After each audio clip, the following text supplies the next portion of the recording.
الحمد لله رب العالمين والعاقبة للمتقين ولا عدوان إلا على الظالمين وأشهد أن لا إله إلا الله ولي الصالحين وأشهد أن محمدا عبده ورسوله وصفيه من خلقه وخليله سيد الأولين والآخرين اللهم صل عليه وعلى آله وصحبه ومن اتبعهم بإحسان إلى يوم الدين أما بعد. Chers frères et sœurs, par la grâce d'Allah Tabarak wa Ta'ala, le mois de Sha'ban vient de commencer. Subhanallah, il y a quelques semaines sur ce minbar, on vous annonçait l'entrée du mois de Rajab, qui est un mois sacré. Et là, nous venons d'entrer dans le mois de Sha'ban. Et dans quelques semaines, bi'idhnillahi azza wa jal, le mois de Ramadan va commencer. Et ce mois-là, qui est le mois de Sha'ban, c'est un mois durant lequel on doit faire beaucoup d'efforts, durant lequel on doit se préparer au mieux pour accueillir ce noble invité qui est Ramadan. Et le prophète sallallahu alayhi wa sallam nous a encouragés à être actifs dans l'adoration lorsque les gens sont insouciants. C'est-à-dire quoi? C'est-à-dire nager à contre-courant. Quand les gens ils oublient Allah, toi ce qui t'est demandé, c'est de l'évoquer, de prier, de jeûner, de lire le Coran. Les gens autour de toi, ils s'éloignent d'Allah, fais l'inverse. Toi, rapproche-toi d'Allah. Et sache que se rapprocher d'Allah dans les moments de trouble dans lesquels nous vivons, ça a énormément de récompenses. Notre bien-aimé Muhammad sallallahu alayhi wa sallam, dans le hadith de Ma'qal ibn Yasar, il est rapporté par l'imam muslim, le prophète sallallahu alayhi wa sallam a dit, l'adoration en période de trouble, l'adoration en période de trouble est semblable à une émigration afin de me rejoindre. Subhanallah, tu fais des adorations dans les moments difficiles où les gens s'écartent de la vertu, de la droiture, eh ben, tu as la récompense de celui qui a fait la hijra pour aller rejoindre le prophète alayhi salatu wassalam. Allahu Akbar. C'est immense. Donc, quand tu vois les gens dormir beaucoup, toi, fais le nécessaire pour occuper ton temps à prier, à évoquer Allah, à lire le Coran. Quand tu vois les gens délaisser le jeûne surrogatoire et que plus personne ne jeûne le lundi, jeudi, 3 jours par mois, etc., etc., toi, fais le nécessaire pour éduquer ton âme à l'amour de l'adoration et jeûne. Bats-toi avec ton âme afin de l'éduquer. Le prophète alayhi salatu wassalam a dit Al-Mujahid man jahada nafsah. Il a dit le véritable combattant, c'est celui qui combat son âme. Également, quand tu vois les gens devenir paresseux au niveau de la pratique religieuse, toi, sois sérieux. Quand tu vois les gens ne plus évoquer Allah et qu'ils sont silencieux ou dans des discussions futiles ou même haram, toi, évoque Allah. Dis subhanallah, alhamdulillah, la ilaha illallah, Allahu akbar. Mon frère, ma sœur, wallahi, le temps sur terre, il passe très très vite. Et rapidement, on va se retrouver auprès du Seigneur, Azza wa Jal, notre maître Allah. Si tu vois les gens délaisser le Coran et ça donne à des discussions futiles, à la perte de temps, aux réseaux sociaux, etc., toi, accroche-toi au livre d'Allah. Chers frères, chères sœurs, d'après Oussama ibn Zayd, radiyallahu anhu, il a dit, ô messager d'Allah, je ne t'ai pas vu jeûner dans un mois autant que tu le fais dans le mois de Sha'ban.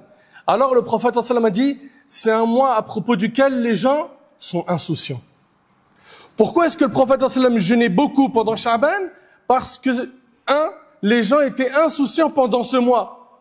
On voit bien que le prophète sallallahu alayhi wa sallam, quand les gens sont insouciants, il ne l'est pas. Et c'est notre modèle. On doit agir comme lui. C'est un mois à propos duquel les gens sont insouciants. Il est entre Rajab et Ramadan. C'est un mois durant lequel les actes sont élevés vers Allah. C'est-à-dire les actes sont présentés à Allah. Et j'aime que mes actes soient présentés à Allah alors que je jeûne, rapporté par l'imam An-Nasa'i. Subhanallah, cette élévation des actions est annuelle. En effet, nos actions sont présentées à Allah subhanahu wa ta'ala chaque jour, chaque semaine et chaque année. Chaque jour, les actions de la nuit et du jour sont présentées à Allah subhanahu wa ta'ala. Hebdomadairement, elles sont présentées les lundis et jeudis. Raison pour laquelle le prophète sallallahu alayhi wa sallam a encouragé de jeûner ces jours. Quant à chaque année, les œuvres sont présentées à Allah durant le mois de Sha'ban, ce qui explique pourquoi le prophète sallallahu alayhi wa sallam aimait jeûner une grande partie de ce mois. Allahu Akbar. Où est-ce qu'on en est, nous, par rapport au fait de valoriser le mois dans lequel nous sommes, le mois de Sha'ban? Chers frères, chères sœurs, d'après Aïcha radhiyallahu anha, le prophète sallallahu alayhi wa sallam ne jeûnait pas autant que Sha'ban. Il le jeûnait complet. Et le hadith, il est rapporté par un musulman. Et complet ici, ça ne veut pas dire qu'il jeûnait tout le mois de Sha'ban, mais ça veut dire qu'il jeûnait presque tout le mois. C'est comme ça qu'a été interprété ce hadith, comme l'ont expliqué Ibn al-Mubarak et Ibn Hajar, rahimahumullah. Al-Bukhari et Muslim ont rapporté qu'Aïcha radhiyallahu anha a dit, le messager d'Allah sallallahu alayhi wa sallam jeûnait tout le mois de Sha'ban, il le jeûnait sauf peu de jours. Voilà donc la riwaya qui explique la première. Ce hadith explique donc la première version qui a été évoquée. Donc on voit que le prophète il jeûnait beaucoup pendant ce mois, puisque les gens ils sont insouciants. Nous également, il va falloir qu'on descende sur le terrain spirituel pendant ce mois et qu'on se retrousse les manches et on se met au travail. Il y a plein de gens qui attendent le mois de Ramadan pour commencer de zéro. Ça veut dire quoi? Ça veut dire qu'il ne s'est pas préparé en amont. Ramadan commence, il part de zéro et après il ne comprend pas pourquoi il n'arrive pas à progresser et il sort du mois avec beaucoup de regrets en disant « Subhanallah, j'avais plein de projets, j'avais des ambitions pendant ce mois mais j'ai pas réussi. » Tu sais pourquoi tu n'as pas réussi? Parce que tu t'es pas préparé à rentrer sur le terrain spirituel de Ramadan. Subhanallah, les pieux prédécesseurs, 6 mois avant Ramadan, ils disaient « Allahumma ballighna Ramadan » ou « Allah, fais-nous vivre jusqu'à Ramadan ». Et après Ramadan, pendant 6 mois, ils demandaient à Allah d'accepter de leur part Ramadan. Ça ne t'interpelle pas de savoir que les pieux prédécesseurs, ils se préparaient 6 mois avant Ramadan. Ils invoquaient Allah, ils faisaient des efforts. Toi, tu viens le jour de la veille du début de Ramadan, ça y est, tu démarres tes résolutions. Et tu rentres dans le mois avec beaucoup de difficultés. Tu n'arrives pas à jeûner. Ton corps, tu l'as pas habitué à jeûner. Tu n'arrives pas à être assidu à la lecture du Coran. C'est 10 jours de sprint dans les 10 premiers jours où il va venir à la mosquée, Tarawih, Coran. Et après, c'est la chute. Il n'y a plus rien. Mais c'est parce que tu ne t'es pas préparé. Là, pendant le mois de Sha'ban qui vient de démarrer aujourd'hui, on doit se retrousser les manches. Et on vous a déjà dit ça quand on vous a parlé du mois de Rajab. N'attendez pas le début de Ramadan pour prendre des résolutions. N'attendez pas le début de Ramadan pour démarrer les adorations. Ne faites pas ça. Car le risque, c'est que vous ressortiez de ce mois comme vous êtes rentré. Faible, avec les mêmes péchés, sans évolution. On vous l'a déjà dit que le croyant, il se prépare au mieux pour accueillir le mois de Ramadan. Le mois de Ramadan, c'est un mois, subhanallah, les récompenses sont multipliées, les démons sont enchaînés, les portes du paradis sont ouvertes, les portes de l'enfer sont fermées, les bonnes actions sont multipliées. Si Allah subhanahu wa ta'ala nous permet de vivre jusqu'à Ramadan, il nous aura gratifié, il nous aura offert un grand cadeau. Mais pour que tu puisses profiter de ce cadeau, il faut une préparation. C'est dès maintenant que tu dois te préparer. Et tu es même en retard. Tu es même en retard. Pose-toi la question, s'il te plaît. Pour Allah subhanahu wa ta'ala, ta relation avec le Coran, elle ressemble à quoi? Est-ce que chaque jour tu lis le Coran? Et si c'est le cas, tu lis combien de pages? Et est-ce que tu éprouves des remords, de la tristesse quand tu dors sans avoir ouvert le livre d'Allah ou pas? Pose-toi ces questions. Évoques-tu Allah? Tout le monde a besoin de la protection d'Allah. Où est-ce que tu en es par rapport aux invocations du matin? Aux invocations du soir?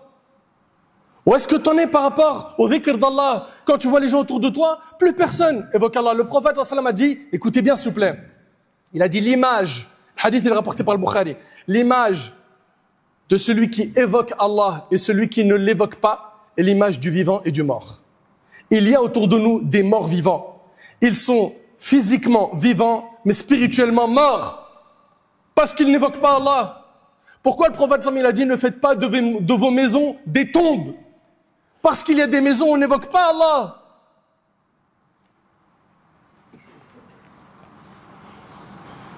Notre problème, c'est l'insouciance. C'est qu'on court comme des fous derrière cette dunya. On ne se prépare pas pour Ramadan. et quand on sort de Ramadan sans résolution, sans changement, on se pose des questions. Mais pourquoi? Pourquoi Ramadan m'a pas fait changer? Parce que tu ne t'es pas préparé. Parmi les actes d'obéissance que les pieux prédécesseurs avaient l'habitude d'accomplir durant le mois de Sha'ban, il y a la lecture du Coran. Amr ibn Qais, l'un des tabi'in, lorsqu'arrivait Sha'ban, il fermait son commerce et se consacrait entièrement à la lecture du Coran. Puisque Sha'ban est une introduction à Ramadan, il est donc approprié pour les musulmans de s'y investir dans des actes similaires à ceux qu'ils accompliront durant Ramadan. Comprenez, chers frères, que Cheikh Al-Uthaymin, rahimahullah, il dit, les gens de science ont dit que le jeûne du mois de Sha'ban est comme les prières rawatib. C'est quoi les prières rawatib? Avant Dhuhr, il y a des prières qu'on fait avant Salat al-Dhuhr et après Salat al-Dhuhr. On les appelle les rawatib. Eh ben, le jeûne de Sha'ban, pour Ramadan, c'est comme les rawatib. C'est ce que dit ici Cheikh Al-Uthaymin. Il dit, les savants, les gens de science ont dit que le jeûne du mois de Sha'ban est comme les prières rawatib, en ce qui concerne les prières obligatoires. Ainsi, il est recommandé de jeûner durant le mois de Sha'ban et les 6 jours de Shawwal. Donc, il y a un jeûne avant Ramadan et un jeûne après Ramadan. Comme les rawatib, les prières rawatib avant et après les prières obligatoires. Également, chers frères et sœurs, selon Abu Musa al-Ash'ari, radiyallahu anhu, le prophète sallam a dit, Allah considère toutes ses créatures la nuit au milieu du mois de Sha'ban. Donc, la mi-Sha'ban. Allah considère toutes ses créatures la nuit au milieu du mois de Sha'ban. Au cours de cette nuit, Allah pardonne à tout le monde en dehors du mushrik et de 2 individus en conflit. Et ce hadith-là, il est rapporté par Ibn Majah. Et Al-Mundhiri le rapporte dans Targhib al-Tarhib avec un isnad la ba'sa bih. Il s'agit donc de la 15e nuit du mois de Sha'ban. Il y a toujours eu divergence entre les savants concernant le statut de la 15e nuit du mois de Sha'ban. Un groupe de savants soutient que cette nuit n'a rien de particulier. Selon eux, tous les hadiths qui indiquent le contraire présentent des faiblesses au niveau de la chaîne de transmission, ce qui fait qu'ils ne sont pas suffisamment fiables pour qu'on puisse les prendre en considération. Un autre groupe de savants est au contraire d'avis que cette nuit renferme une vertu particulière. Parmi les hadiths sur lesquels repose cette opinion, on trouve le hadith qu'on vient de citer. Évoquant cette divergence, Cheikh l'Islam ibn Taymiyyah rahimahullah a dit en substance, il a dit à la 15e nuit du mois de Sha'ban, des hadiths marfou'a, c'est-à-dire des narrations dont la chaîne de transmission remonte jusqu'au prophète sallam, et des athar, propos tenus par des compagnons radiyallahu anhum, rapportés concernant cette nuit indiquent qu'elle possède bien une certaine vertu. Certains parmi les pieux prédécesseurs priaient à cette occasion. Ô chers croyants, chères croyantes, il convient également de rappeler l'obligation de rattraper les jours de jeûne. Vous avez encore devant vous 1 mois pour rattraper les jours de jeûne du mois de Ramadan dernier, si ça n'a pas été encore fait. Donc je m'adresse ici à ceux qui ont été malades, aux femmes qui ont été enceintes, ou bien les femmes qui allaitent. Faites le nécessaire pour rattraper ce qu'il vous manque des jours de Ramadan dernier. Faites ça rapidement, barakallahu fikum. Que chacun rappelle sa famille. Il n'est pas permis de retarder ce rattrapage jusqu'au-delà du prochain Ramadan. Celui qui était en mesure de rattraper ses jours avant le Ramadan et ne l'a pas fait est une faute. Il lui incombe alors plusieurs choses. La première, c'est un repentir. La seconde, de rattraper les jours manqués. C'est une dette. Et troisièmement, selon l'avis de la majorité des savants, il doit nourrir un pauvre pour chaque jour rattrapé. Et d'après Abu Hurayra radiyallahu anhu, le prophète sallallahu alayhi wa sallam a dit, à partir du milieu de Sha'ban, ne jeûnez pas jusqu'à ce que soit Ramadan. Et c'est rapporté par Abu Daoud. Est-ce que ce hadith nous dit ici que c'est haram de jeûner à partir de la mi-Sha'ban? Ben ici, dans Al-Mirqat, Al-Qari, il dit ici, وَالنَّهْيُ لِلتَّنْزِيهِ رحمة على الأمة أن يضعفوا عن حق القيام بصيام رمضان على وجه النشاط. Il dit en fait que ici premièrement c'est pas un tahrim, c'est pas haram, c'est déconseillé pour la personne qui risque de faiblir. Pour la personne qui risque de faiblir. Et également l'interdiction de jeûner, comme le dit At-Tirmidhi et d'autres, ils disent qu'il y a 2 raisons. L'interdiction de jeûner la seconde moitié de Sha'ban concerne celui qui commence à jeûner à partir de la moitié du mois. Ou après. Mais si quelqu'un avait déjà jeûné quelques jours dans la première quinzaine, il n'y a aucun mal à ce qu'il jeûne dans la deuxième quinzaine. Donc ici, il y a 2 raisons. Le risque de faiblir et ne pas avoir jeûné la première quinzaine. Celui qui a un jeûne habituel après la moitié du mois de Sha'ban, qu'il jeûne. Cela ne rentre pas dans cette interdiction. C'est-à-dire il a l'habitude de jeûner par exemple le lundi et le jeudi. il continue, il n'y a pas de problème. Concernant le fait de jeûner le jour du doute, c'est le jour du 30e de Sha'ban, lorsque les gens doutent s'il appartient ou non au mois de Ramadan. Les 4 écoles sont unanimes sur le fait qu'il n'y a pas de désapprobation et qu'il est permis de jeûner ce jour si cela coïncide avec une habitude de jeûne surrogatoire pour le musulman. C'est-à-dire quoi? Il avait l'habitude de jeûner lundi et jeudi, et le lundi c'est le jour du doute. Il a le droit de le jeûner sans que ce soit déconseillé chez les 4 écoles, parce qu'il avait une habitude. Il n'est cependant pas permis de jeûner ce jour en tant que jeûne obligatoire. Cette interdiction est considérée comme une désapprobation selon l'apparence des textes de la Mudawana. Ibn Abdessalam a cependant affirmé que l'interdiction semble être pour un caractère haram, en se basant sur le hadith que vous connaissez la plupart de Ammar ibn Yasir, celui qui jeûne le jour du doute a désobéi à Abul Qasim. Toutefois, selon les Hanafites et les Malikites, il n'y a pas de désapprobation, c'est pas makruh, c'est pas déconseillé, de jeûner ce jour, le jour du doute, en tant que jeûne surrogatoire absolu.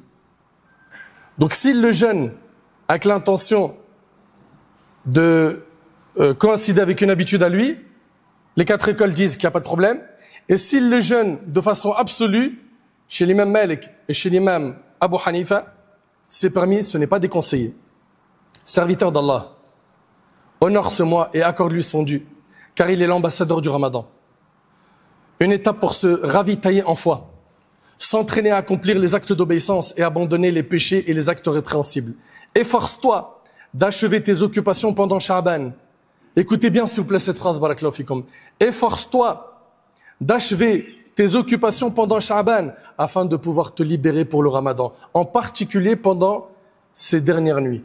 Et si tu es capable de planifier dès maintenant de prendre des jours de congé pour la dernière décade, les 10 derniers jours de Ramadan, fais-le. Fais-le. Si tu peux pas les 10 jours, au moins 3, 4, 5 jours, pour que tu puisses venir à la mosquée, te ressourcer, rester et mettre le plein concernant ta foi. Occupons notre temps pendant ce mois afin de bien nous préparer à accueillir le mois de Ramadan. Allah tabaraka wa ta'ala dit, et c'est avec ce verset qu'on termine, وَسَارِعُوا إِلَى مَغْفِرَةٍ مِّن رَبِّكُمْ وَجَنَّةٍ وَجَنَّةٍ عَرْضُهَا السَّمَاوَاتُ وَالْأَرْضُ أُعِدَّتْ لِلْمُتَّقِينَ.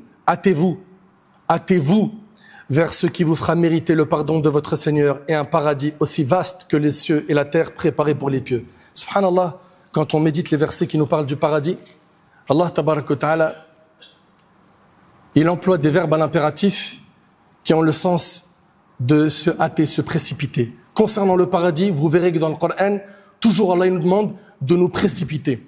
Fas'aw ila dhikrillah, fastabiqul khayrat. Subhanallah, quand il s'agit du paradis, il faut rentrer en compétition, il faut être parmi les premiers, il faut se hâter, il faut se précipiter. Toi qui avais l'habitude de venir à la mosquée, augmente la dose pendant Sha'ban pour que tu sois au top pendant Ramadan. Toi qui avais l'habitude de jeûner un petit peu des jeûnes surrogatoires, eh ben, fais plus pour que pendant le mois de Sha'ban, tu trouves cette facilité de jeûner et que pendant Ramadan, tout se passe pour le mieux pour toi. Toi qui avais l'habitude de faire du dhikr, multiplie encore plus pendant Sha'ban. Rappelle-toi, le prophète sallallahu alayhi wa sallam, il a dit, ce mois-là, c'est un mois au cours duquel les gens sont insouciants. Ne soyons pas de cela. Précipitons-nous et hâtons-nous vers le pardon d'Allah. Le paradis, wallahi, c'est quelque chose d'immense. C'est quelque chose d'immense. C'est la récompense ultime d'Allah tabaraka wa ta'ala. Mais elle est réservée à qui? Le prophète sallallahu alayhi wa sallam a dit, la marchandise d'Allah vaut cher. La marchandise d'Allah, c'est le paradis. Faut que tu en payes le prix. Par les efforts et par les sacrifices. J'implore Allah tabaraka wa ta'ala de faire de nous des pieux. J'implore Allah tabaraka wa ta'ala de nous faire parvenir jusqu'au mois de Ramadan et de faire de nous des affranchis de l'enfer. J'implore Allah subhanahu wa ta'ala de nous pardonner nos manquements, de nous accorder la sincérité, la véracité dans les paroles et les actions.